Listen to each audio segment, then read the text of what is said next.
Welcome to the Happy Spot podcast on talkradio.nyc, sponsored by Jack Thomas. I'm your special guest host, Gaetano Lardiri. I'm a cannabis and psychedelics researcher and advocate for many years and professionally as a consultant in these two spaces for the last 11 years.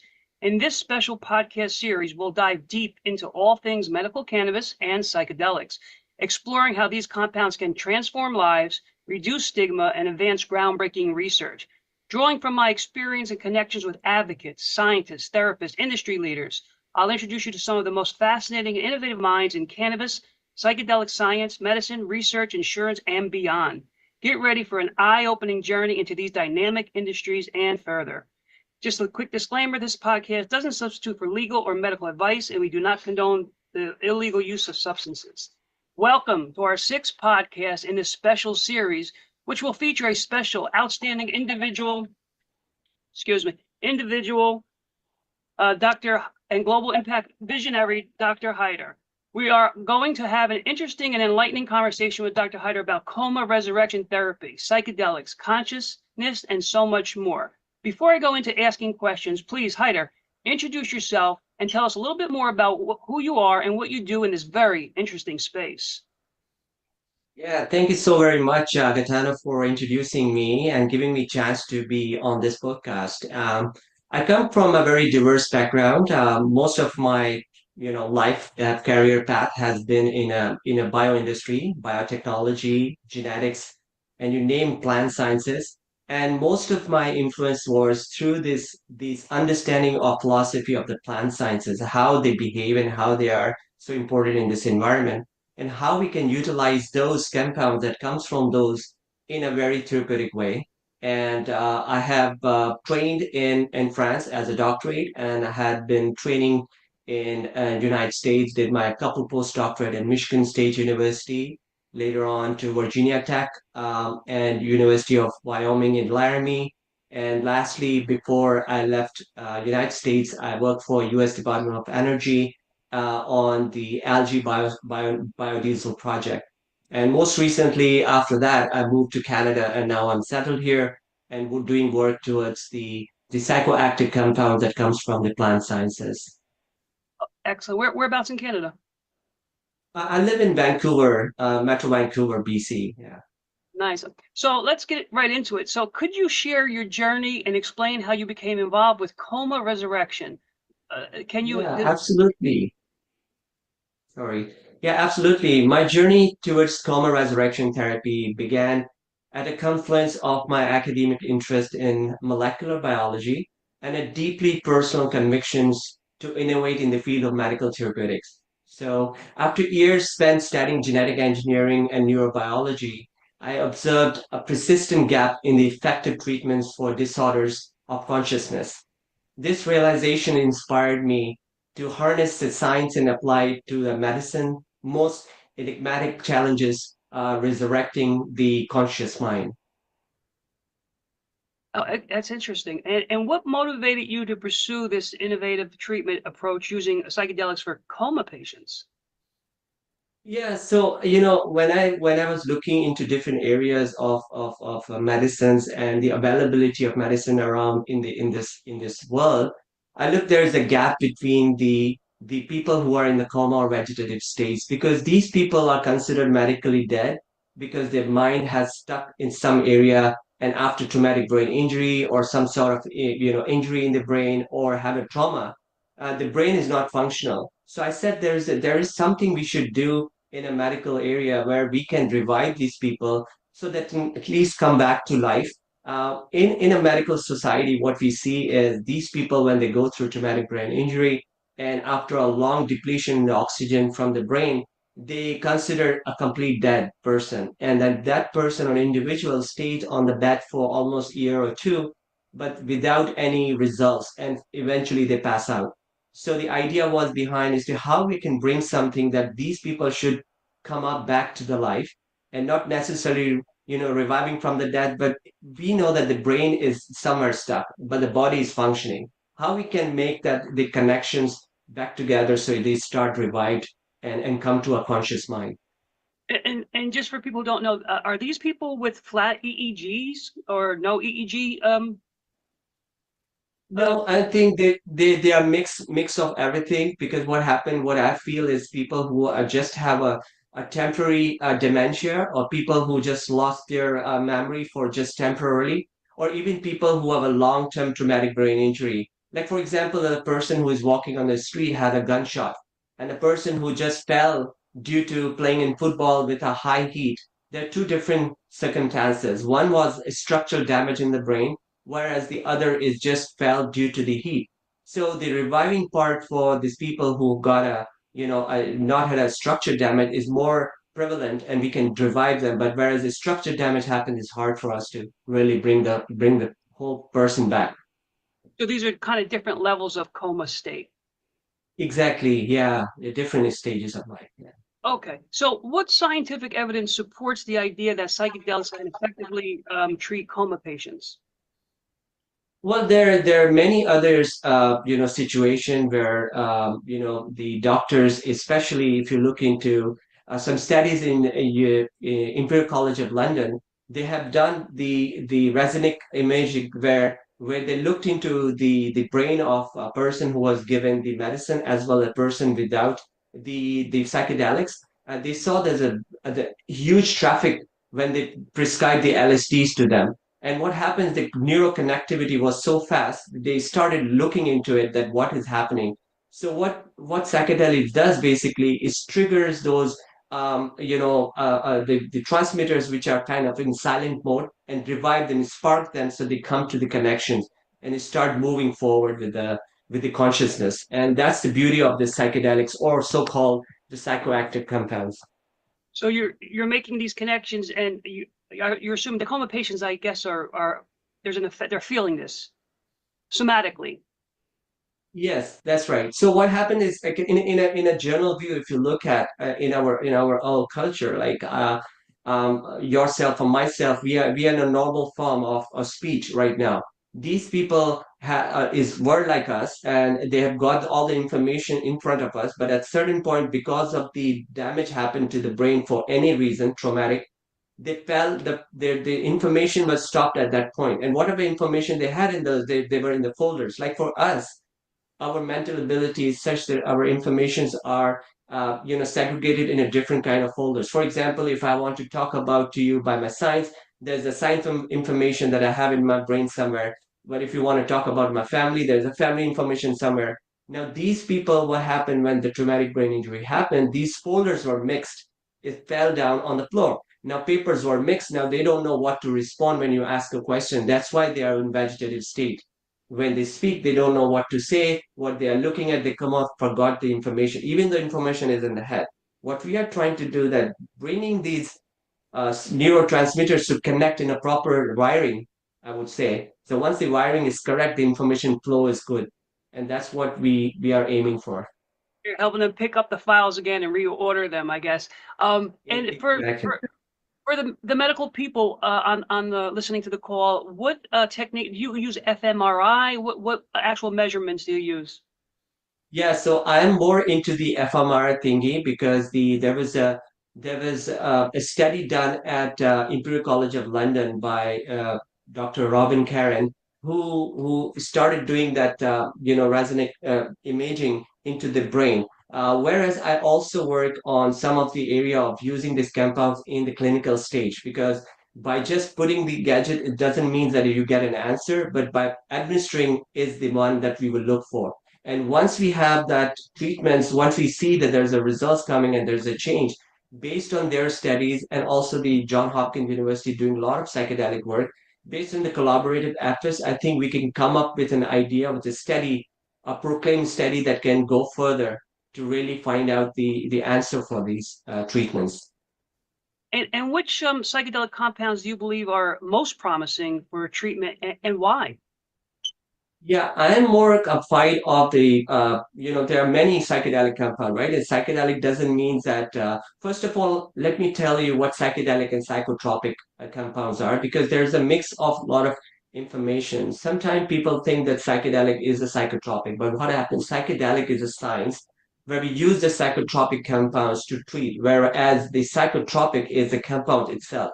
Now, in the event, we know that whatever molecules we get from the plants has a lot of value into humans. For example, if you eat garlic, it has leucine enzyme that helps in your heart. If you eat turmeric, it helps you inflammation in your same kind of compound. If you eat tomato, it has a lycopene enzyme into it, help in prostate cancer. But we don't know. We don't necessarily have to have a cancer in order for that. But what we are trying to say, we know that these compounds exist in different plants. Coming to psychedelics, there's a list of all chemicals. Some are DMT, some are LSD, some are psilocybin. What I'm interested in more of organic base, so psilocybin that comes from a magic mushroom, and those compounds, and plus the DMT, the dimethyltryptamine. Those are the more favored compounds that I look into for my studies. Excellent, excellent. And how do these psychedelics potentially jumpstart consciousness in coma patients? Yeah, so what happened is if you look into, I give you a very layman analogy for that for the general public audience to look at. When you sit in the car and the purpose of our car is to go start the engine, we put the key in, we do the ignition, the igniting happen, the spark goes into the fuel and fuel go into the engine and spark. What we are looking here, how it jump start is basically a reset button that it has. So when you administer these kind of compounds, they go into your neural and then find out where exactly the neuroplasticity is kind of breakdown. And at that point, it sparks that area and then, change the phenomena of the conscious mind. So unconscious mind become conscious at that time, or the transmitter started having a traffic. And where I see is analogy of is a car engine, how to start. I see that this is what we are trying to do, that we would like to use those compounds towards those neurotransmitters to connect with the other transmitters. So neuroplasticity happens, and then it revived the brain from where it was stopped. Yeah, so you mentioned neuroplasticity. Can you explain a little bit more about neuroplasticity is actually? Yeah, the neurotransmitters that we have in the brain, basically, there are millions of neurotransmitters all over in the brain. And then what happened is they're communicating with each other. Right now, when we are speaking to each other, they are communicating and they're firing. If you look into your brain, we'll figure out there's so much traffic and we don't know what is happening because all are communicating. My motor work that I'm doing, my moving my hands, or I'm talking to you, or looking the eyes somewhere here, all are connected, all are transmitting. And what is happening is the neurotransplicities gives you a leverage of those transmitters to connect to each other and communicate in the right directions. So while, if you want to drive from California to San Jose or some places, you need to have a roadmap. So these neuroplasticity basically help you navigate to the right track and go to the places. That's an analogy that I give for the brain. Okay, fantastic. So we're going to go to break, and then when we come back, we'll talk to Hyder about challenges that researchers have facing psychedelics in coma patients. So let's go to break, and we'll be back in 2 minutes. Sure. Are you a conscious co-creator? Are you on a quest to raise your vibration and your consciousness? I'm Sam Leibowitz, your conscious consultant, and on my show, The Conscious Consultant Hour Awakening Humanity, we will touch upon all these topics and more. Listen live at our new time on Thursdays at 12 noon Eastern Time. That's The Conscious Consultant Hour Awakening Humanity, Thursdays 12 noon on talkradio.nyc. Are you a high-achieving, growth-oriented leader? Are you interested in developing your authentic leadership while creating a healthy, inclusive workplace? Hi, I'm Dr. Mira Brancu, host of The Hard Skills on talkradio.nyc at 5 p.m. Eastern on Tuesdays, where we discuss how leaders develop the hard skills needed to make a greater impact. We interview experts, have live coaching, and tackle these challenges. Listen to The Hard Skills on Tuesday at 5 p.m. Eastern on talkradio.nyc. You're listening to Talk Radio NYC. Uplift, educate, empower.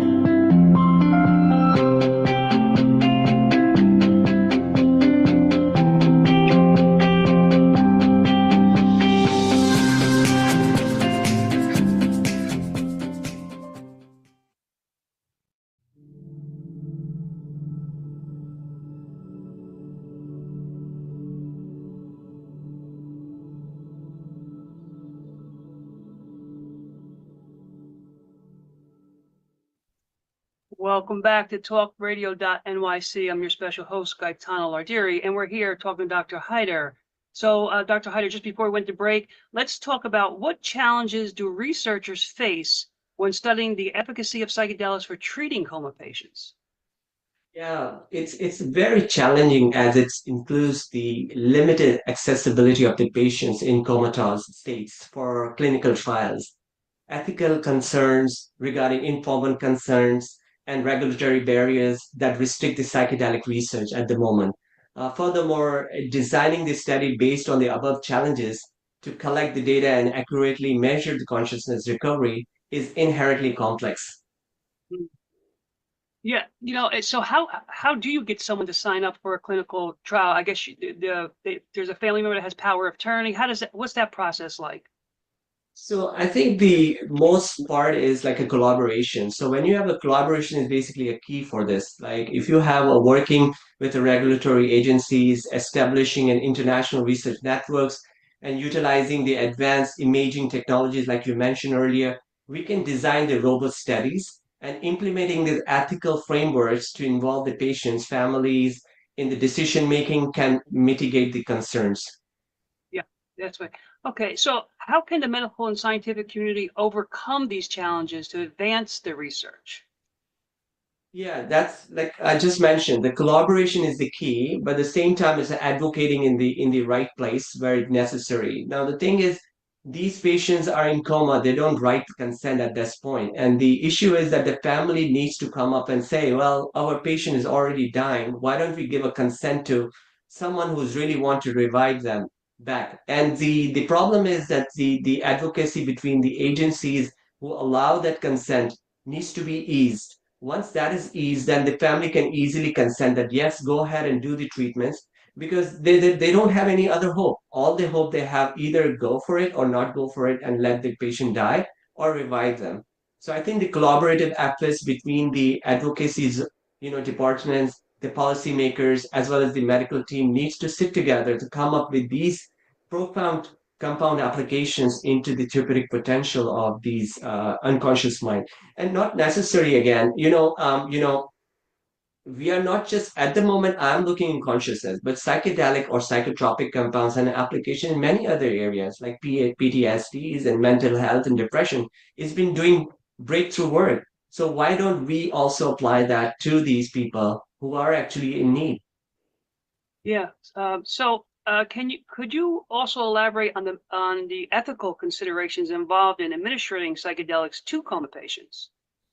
Yeah, administering psychedelics to vulnerable population raises important ethical questions, as we all know, about the consent and patient autonomy, engaging families and ethic boards in the decision-making process, ensuring the treatments aligns with the patients' which best interest while adhering the highest ethical standards. That should be the key in order for these kind of studies to promote. It's always about respect for the patients, the families. I agree 100%. And Absolutely. how does the concept of brain death differ from your perspective as a scientist? Yeah, from my perspective, on an overall basis, the brain death represent an irreversible cessations of a brain function, distinct from other disorders of the consciousness, where potential for recovery remains. I view brain as a dynamic system with the untapped capacity for repair, even in seemingly dire circumstances. So the brain is engulfed in a skull but has a capability like when we are young we see the young kids we say give them all the information languages skills and all because the brain is like sponge is working for that purpose and getting all the information and really making that individual in a very profound way. The idea behind these that brain still is same even though we grow medically we say that there's no importance after the certain knowledge or skill being given, but throughout our life we can get the skills and knowledge and the brain has the capability of putting those information. We get millions and billions of information every day. Whatever we see on the road by looking in the through the eyes, we capture all the information, but the only the necessary information which was told you will register. So let me give you another analogy, which is gonna really highlights for the audience is, for example, if I would have to say to you that when you come to New York, or you have to say to me, when you come to New York, please go through that bridge that you have over there, very well known, what do you call it, Brooklyn Bridge, and look around and tell me when you come back. So when you come back, you ask me a question. When I come back, you ask me a question, what did you see? The answer would be, I saw, beautiful waterfalls, water area, rivers. I looked at big buildings and kind of, in 5, 6 minutes, I'll tell you everything. But if you have to ask me that question, did you count the number of cars while you were driving? Or did you register the number of colors or color of the cars while you were driving? Did you see how many people were walking on the bridge at that side, at the sidewalks? I might give you an answer, but it will be an average answer. I might say, I saw 10 people, but they must be five only. I saw 100 cars, but there could be 1,000 cars going through at that time while I was going through, and the color I would not remember. The reason being because now I tuned your mind to focus only the scenic view. I did not tune you for counting the cars. That's what happens in these kind of brain. The people get the information through, but they registered somewhere. Now, what happened? These unnecessary information is also in your brain, but when traumatic brain injury happens, these all are mixed up, and they don't know what to say, what to do. Interesting. And you said something that made me think. I want to ask you another question here. Any different when you're giving these psychedelics to coma patients? Any difference between male, female responses, and actually children and adults? Any difference there that you see? This is really a critical question. Yes, for example, the behavioral impact also counts as the emotions. For example, I mean, of course, we are all are humans. The amount of efficacy of these compounds would be similar to anyone, but the basis of the age limit, the mind itself, also the emotional behaviors that we carry. For women, is a different kind of hormonal emotional balances, whereas the men's as well. Now, let me tell you one thing. If the traumatic brain injury happens right now, for example, for any accident happen, and we pick up and paramedic come and administer them medicine, it would be quicker response to that comparatively person who is already there for a week in the bed and now you're coming to administer. The reason being because the brain have probably depleted, their cells are dying. So at the right moment, the treatment at the right moment is it given is the key. Same for the different age group and as well as gender. I don't think gender is a more of make a difference, but for the amount of the age differences that would really matter because brain has some brain has a timings in which it has its own capacity to heal itself. And in many circumstances, it's so important when we administer, we want to make sure those trials and tests are not just done in the general population, but within the general population, segregate to general environment. So that's important piece. Yes. Thanks for asking that question. Yes, definitely. You definitely want a diverse population to have your Mm. clinical trial study, and absolutely, I agree. And so, can you describe any personal experiences that influence your dedication to developing coma resurrection therapy? Yeah, actually, I have my personal, witness. My mother, she has a meningioma tumor in 2013. The tumor was so big, like a golf-sized ball, but it was meningioma. It was not cancerogenic, and they took out the tumor after 16 hours of surgery. But she could not wake up after 3 weeks, or close to 3.5 weeks of timings and we did not understand what happened. But when she woke up, she was not able to either see us properly or register what she's saying. At the same time, she was not able to really respond. Her feeding, eating ability has, gone. Her, perception, her seeing ability was very diminished. So what I looked into it that, I mean, she become a part of this same theory that I'm working on, the coma, because she'd been sort of induced now. I mean, it wasn't meant for. We wanted to come back as a normal person because she all she had is a strokes. When she had a strokes multiple times during a month, that's the time we took it to a doctor, and doctor realized that she might have a tumor, and we need to have a tumor removed. She was a healthy person, but all she had a tumor. Once she removed, this thing happened. So I can see in these kind of things, these are induced sort of coma that happens and in many cases, people do come with that, and some are natural coma. I would say, that witnessing that mom's and emotion, thing that gone through, I felt that it's a time that I should think about it and go into this more in a research base. And hopefully one day, this research can, profoundly help for other people. Yeah, and thank you for that research. How did your background in molecular biology and genetic engineering contribute to your current work? Yeah, so, I come from a very, like I said, diverse, skill set. So I trained as a plant biologist, been in plant physiology, then I did a cytogenetics in the plants, then I went to molecular biology and genetic engineering.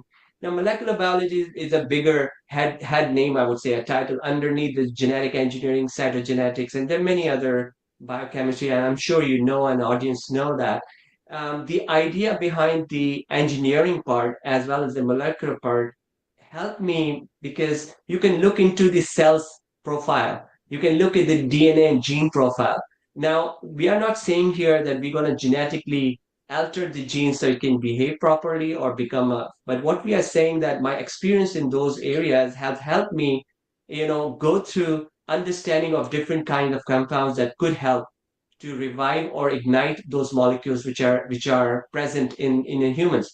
And the receptors that we have in our brains, I mean, there are serotonin receptors, there are CB1 receptors, and those receptors are aligned and ignite or kind of a start as a jump start when the molecules are triggered to the right space. Once they do that, things really come to in a uniformity, and my molecular work in genetic engineering really helped me understand that philosophy. That's why I'm here to actually explain it to you. That's excellent. And I believe isn't it correct? The CB1 receptors are just in the brain stem, or are they? Is Yeah, that correct? so CB1 and CB2. CB2 is more of a related, it's still they are in the brain, but they govern the more of a nervous system as well as the body system, whereas CB1 is more of a brain engulfed. So when we talk about different psychoactive compounds, I just have to name it here. For example, cannabinoids, in such cases, that triggers is act like a key for the lock, which is kind of locked in the CB1. So CB1 considers a lock, and we need a key to open it, and same for CB2. So we do have different kind of receptors in the brain. One of the receptors is serotonin, and some of the molecules, for example, psychedelics, especially psilocybin, has a similar structure as the serotonin. That's why it's more easy for us to administer or profound or look for that kind of research. Okay, and we're going to go to break. When we come back, I want to ask Dr. Hyder about AI and coma patients. So let's go to break, and we'll be back in a minute. Sure.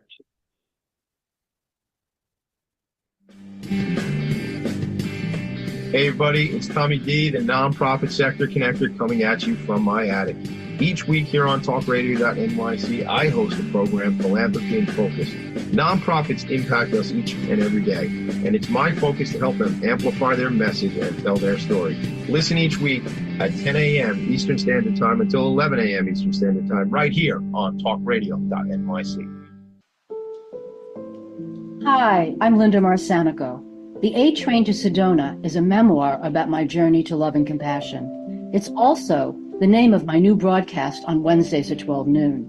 When we are spiritual, we embrace possibilities and ideas, which strengthen our mind, body, spirit, health, and wisdom. On the A Train to Sedona broadcast, I plan to interview guests who embrace these expansive practices. Join us on Wednesdays at 12 noon on Talk Radio New York City. You're listening to Talk Radio NYC at www.talkradio.nyc. Now broadcasting 24 hours a day.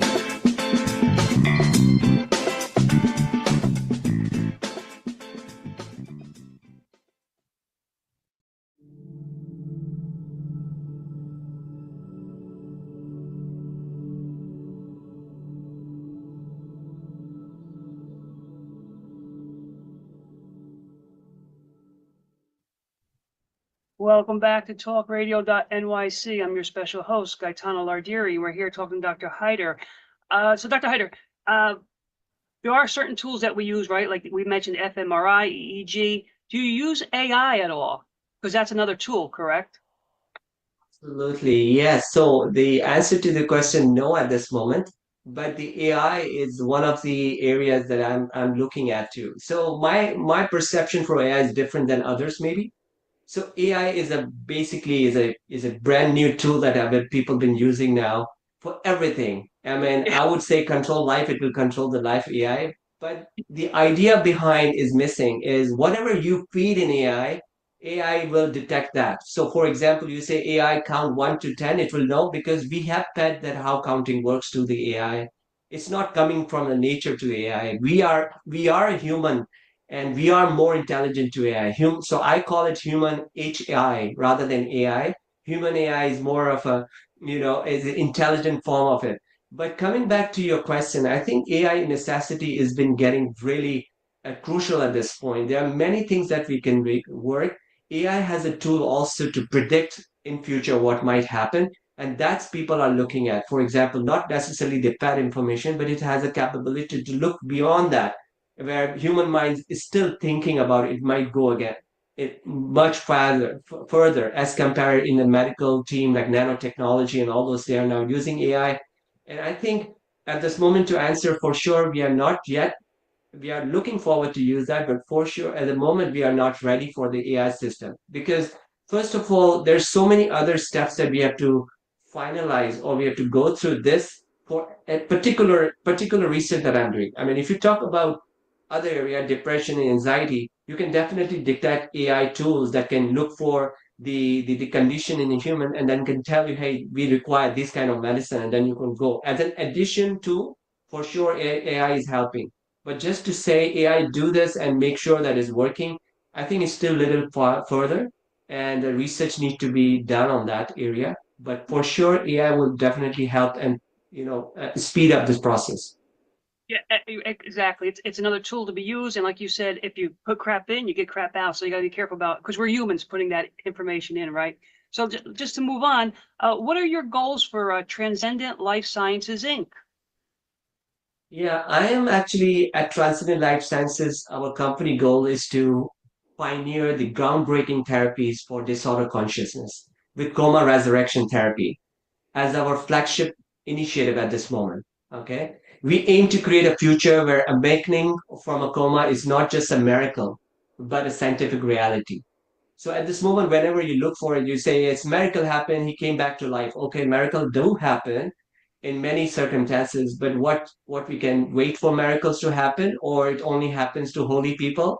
What we are looking is for a scientific, a relevancy to it, and that can, a proof of concept that it gives to us to for considering that for sure it's gonna work out, and we can try our best. So yeah, so at Transient Life Sciences, we are looking into the groundbreaking work at this moment to just make sure that coma resurrection therapy come to being. And then once it happens, then, this could be a groundbreaking Nobel Prize winner, I would say. That's Oh what yeah, I'm looking for. absolutely. Oh, God bless you and good luck with that, right? Um, Thank you. so let me ask you, has anyone who's used these, you've administered the psychedelics to, and they've woken up or come out of the coma state, have they had any visions or explained anything to you of seeing past lives? Yeah, maybe you can explain that too, because it is a hallucinogenic experience, right? Excuse me. Yeah. So that's it's a very interesting question. So let me give you two examples. One of the coma patient came back without administering, and the other might have come by using some medicines. Okay.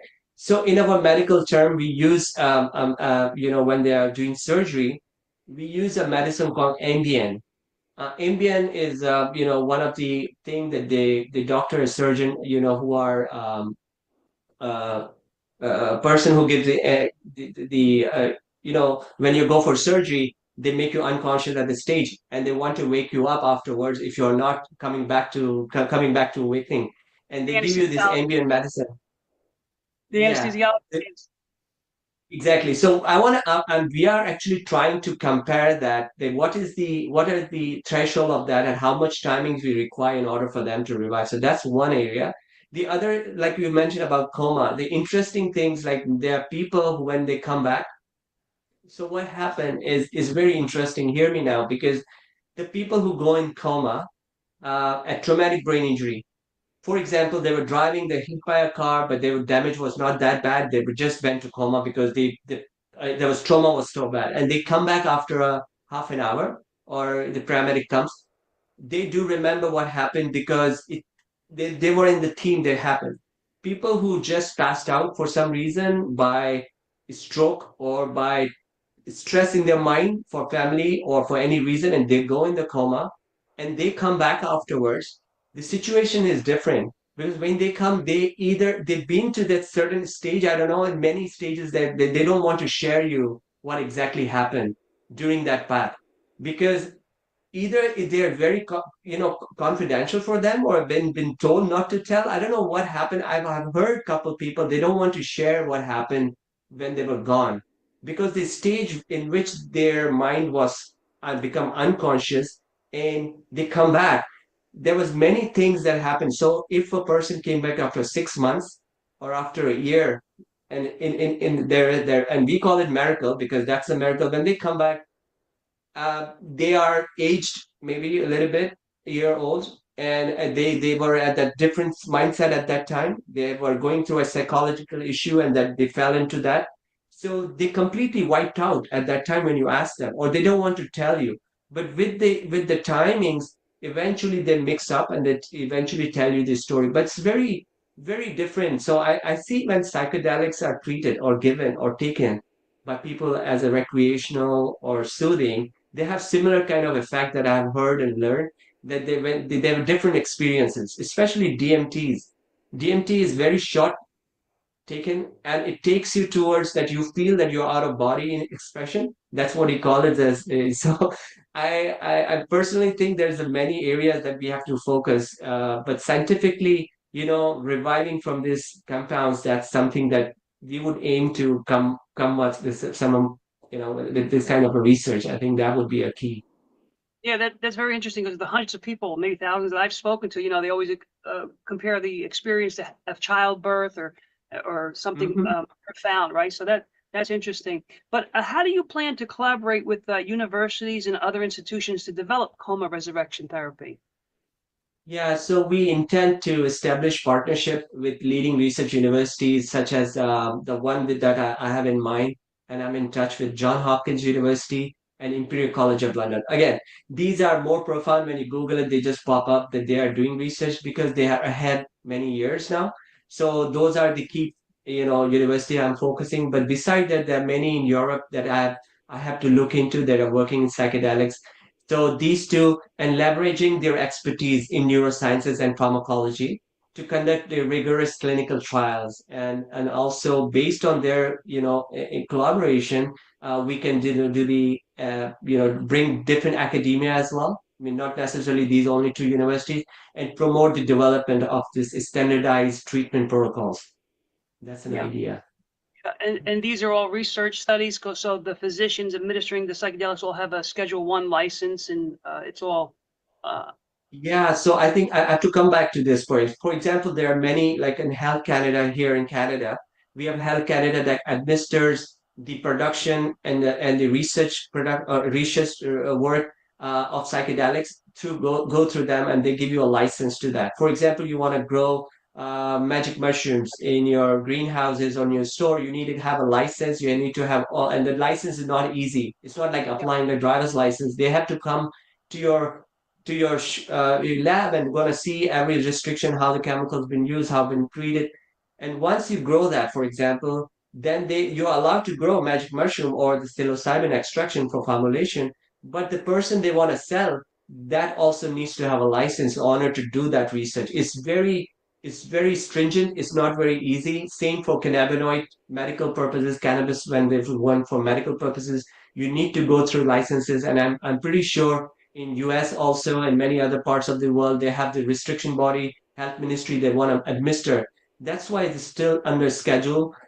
It's not fully given license to everybody, and they want to make sure the licensors are well equipped with the treatments and all the protocols before they even apply for. So yeah. yeah. And what impact do you hope coma resurrection therapy will have on patients and their families? I personally hope that this therapy transforms the narrative for coma patients and their families, providing the pathways to recovery and alleviating the emotional and financial burden associated with the prolonged unconsciousness. The goal is to restore hope and redefine the possibilities. Excellent. And how does the potential of psychedelics in treating various psychopathologies intersect with your work? Yeah, so the growing evidence of psychedelics efficacy in treating depression, PTSDs, autism, and addiction highlights their capacity to reset the neural circuits in the brain. These insights reinforce the possibility of using the psychedelics to stimulate the neural network in coma patients. Yeah, that's the idea that I gave you because our brain has all the neurons sitting, but because they're firing information all over, how you want to track it back to a rhythm. And once the rhythm is correct, then the information flow is good and the highway become clean, the traffic goes away, and then you can drive through. That's the idea behind using uh I mean people are using, like I said, for depression, anxiety, PTSD, for military and defense. Um, and even for people who are migrating from war zones, like people who are coming from Syria, people coming from wherever the war is happening, migrating, they come with all this trauma.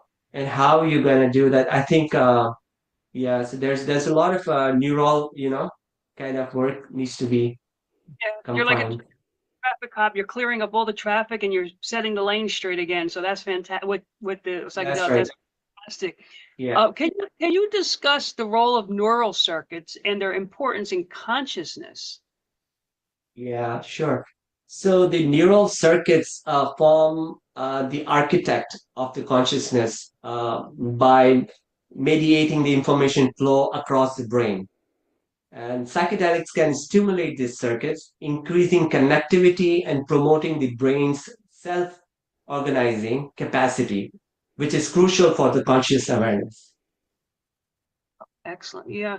Okay, so we're going to go to break and we'll be back in 2 minutes, and then we'll talk to Hyder about transitioning theoretical research into practical application. So let's go to break and we'll be right back. Were you an essential worker during the pandemic? If you needed to learn stages of epilepsy, did you depend on advocates? Did you use new innovations to cope with mental and neurological issues? Maintaining high quality of life and keeping good mental health are what we all strive for. I'm Frank R. Harrison, host of Frank About Health, and each week top healthcare influencers, professionals, and innovators answer these questions and more. Stay tuned on Thursdays at 5 p.m. on talkradio.nyc, and I will continue to be frank about health with all of you. Are you a conscious co-creator?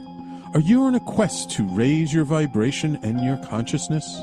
I'm Sam Leibowitz, your conscious consultant, and on my show, The Conscious Consultant Hour, Awakening Humanity, we will touch upon all these topics and more. Listen live at our new time on Thursdays at 12 noon Eastern Time. That's The Conscious Consultant Hour, Awakening Humanity, Thursdays 12 noon on talkradio.nyc. You're listening to Talk Radio NYC at www.talkradio.nyc. Now broadcasting 24 hours a day.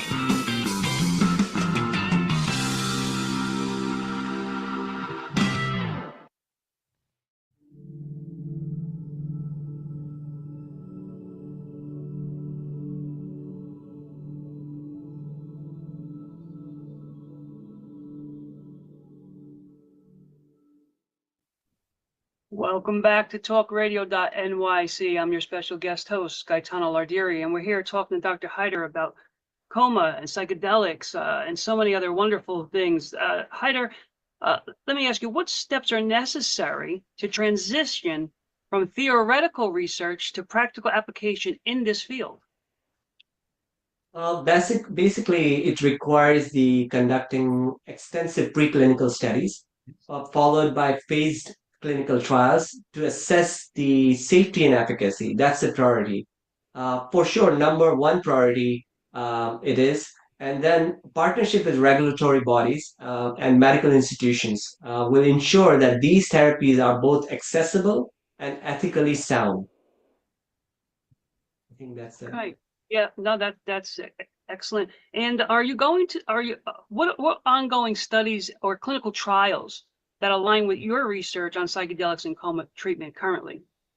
Yeah, there was a study published in Journal of Royal Society Interference about that psychedelics expand the consciousness, and when mapped by the fMRI, functional magnetic resonance imaging that you mentioned, they do in fact light up the neural signals.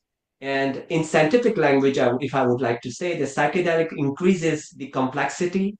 This is one measure of consciousness, and psychedelic, especially psilocybin and DMT, could alleviate the consciousness awareness in patients in a vegetative state, and provide a foundation for us actually. And expanding this work and clinical trials to include the comatose patients is a logical next step for us. Yeah, so it's like a reset. And I know when you're doing a certain psychedelics, they replace it with therapy, right? What after you given the medicine, is there any replacement here? In other words, after they come out of that state, is there any therapy or integration that's part of the protocol? I think what we are looking is you're right. The question is very good. When my studies were doing in different researches, which I did, was combination drug therapies. When you have a medicine, for example, you have a cancer patient, for God forbid, and we were proposing compounds from cannabinoids using for cancer treatment. But the cancer patient normally lose their hairs, the appetite goes away because the actual healthy cells are dying due to chemotherapy. And what we are doing is there's a combination of medicine that can be given through as an adjunct therapeutic for that cancer. It can reduce the hair fall, it can increase the appetite, and patient feel healthy. In this situation, I mean, psychedelics, when you do, there's no side effects. Psychedelics is considered to be non-toxic, any liver problem. There's nothing come with that. So metabolize very well, and it goes out from your system very quickly.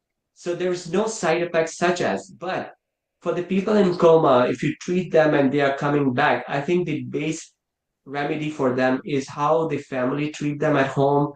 I mean, the way you bring them, make sure that they are coming to a right environment, they feel very comfortable. And that's, I think, for us would be, like I said, there's no side effect, there's no residual effect left after using these psychotropic compounds.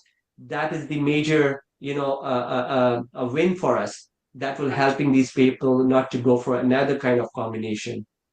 So you don't want to just give them the medicine and say goodbye. You want that support system afterward. It needs to be Support that system, very important.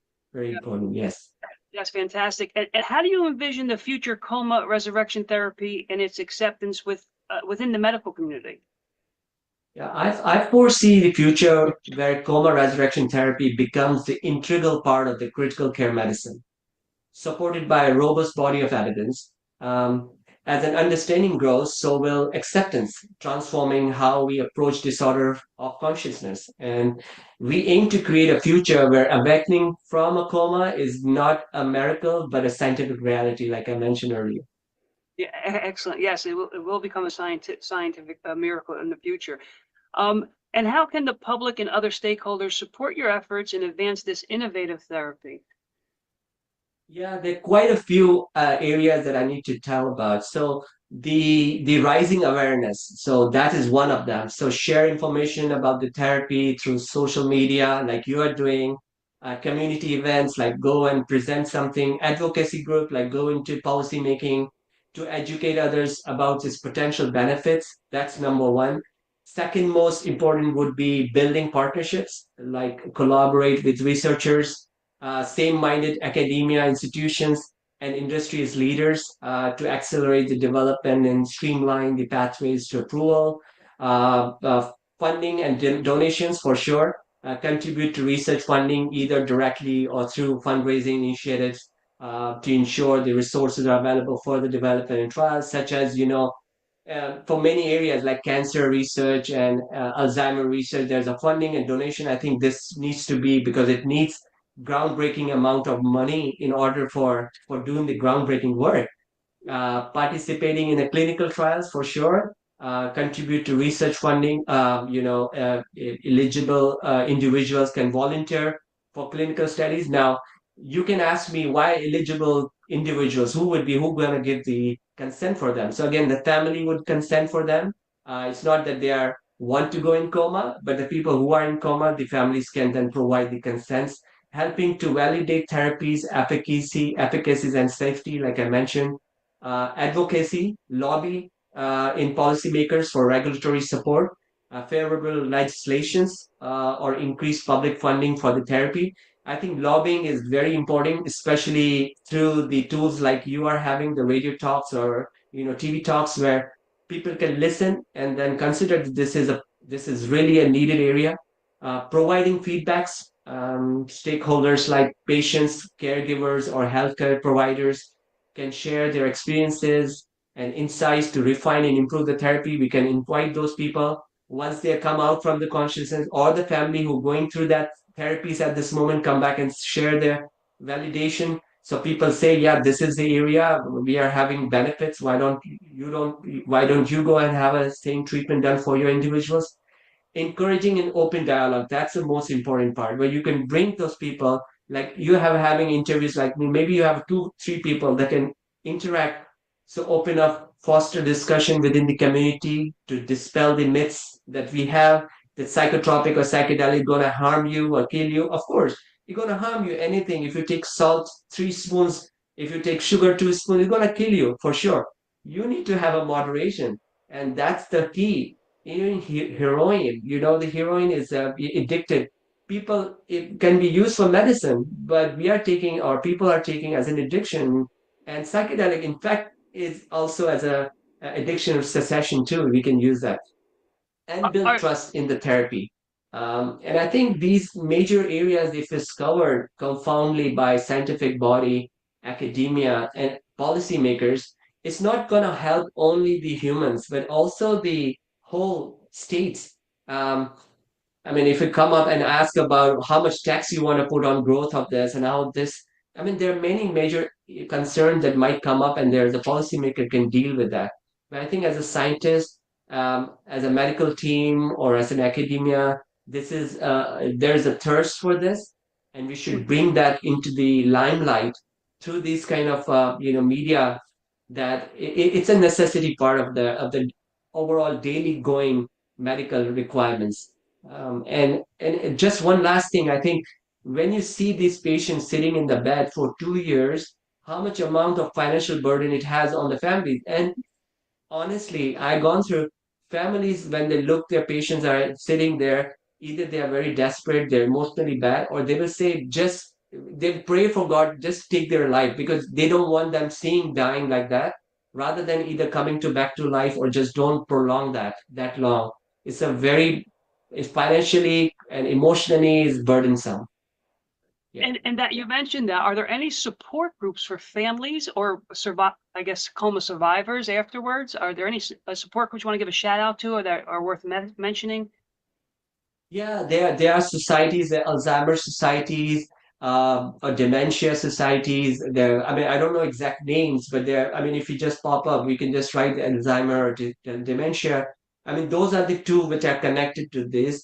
And then again, mental, association that can deal with these kind of situation where I mean, we can just say, hey, this is the requirement. You people who are going through dementia, you can bring onto the board on the discussion, and what one-on-one therapies. It's not like a therapies is a voluntary basis. What I'm going to say, like you can bring them, ask them their time, and tell them, soothe them.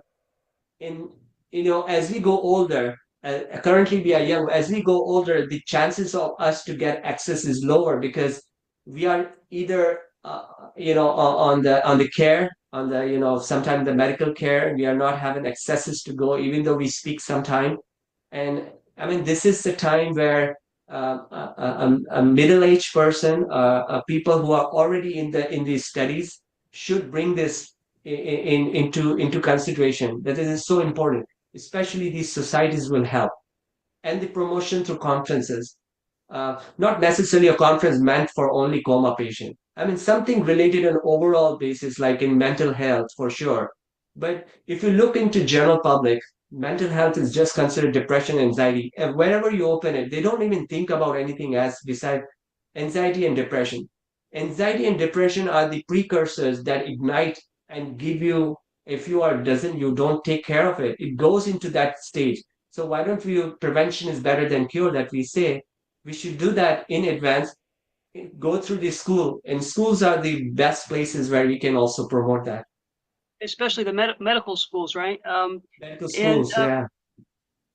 so the area, I mean, all your areas that you're studying are fantastic. I think the area I'm really very interested in is the TBI, right?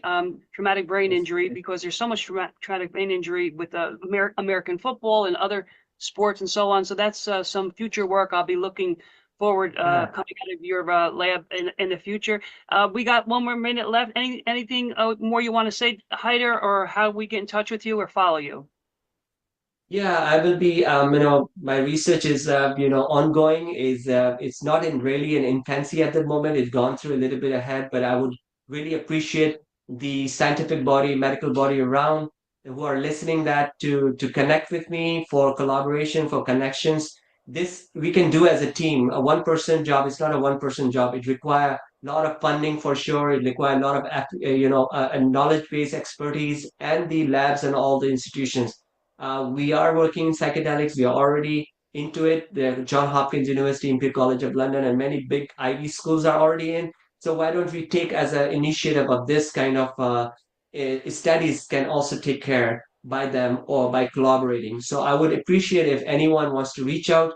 I can share my email now if you would like, or maybe later. So my email address, personal email address is haskhoja@gmail.com, spells like HASKHOJA at gmail.com. You can reach me there or through the LinkedIn profile. You can just Google my name, Hyder Ali Khoja. It will pop up. You might be able to read some publications that I'm doing. And maybe it will be a good time for connection and we can work through together. Thank you Absolutely. so much. Thank you. This has been fantastic. Thank you very much.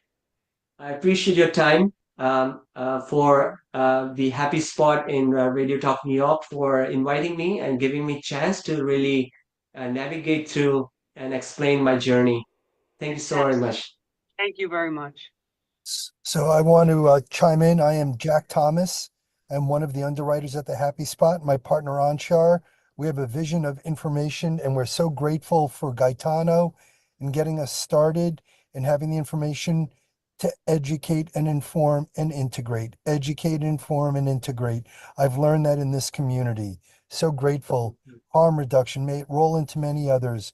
But here's who I am. The Happy Spot, where your physical reality, highest potential, and soul's purpose are one. The future of work is happy. I help executives change employee behavior, global behavior change, one executive at a time. Millennials and Gen Z are redefining what work should be. They've watched older generations grind themselves and have seen how it's impacted mental health, relationships, and even physical health. Now they're saying enough. Look at that guy in New York shooting the CEO. That generation is saying enough. It's our job to help change it. I'm running Mhm. productions right down the street from where that took place. It hits home. They're holding the line when it comes to things like work-life balance, flexible schedules, fair pay, protecting the mental health, doing meaningful work. Older generations, especially those in leadership, are going to have to catch up. Risk losing talent, or worse, be left behind. We have a choice. We need to decide whether we want to leave the next generation a body and soul crushing legacy or a life enhancing one. Dr. Hyder, thank you for channeling your energy. We'll be sharing through the Octopus Movement, New York City Radio. Gaetano, may you enjoy your time for the rest of the day. Thanks, everybody. Look forward to hearing from everyone to get it feedback. Thank you, everybody.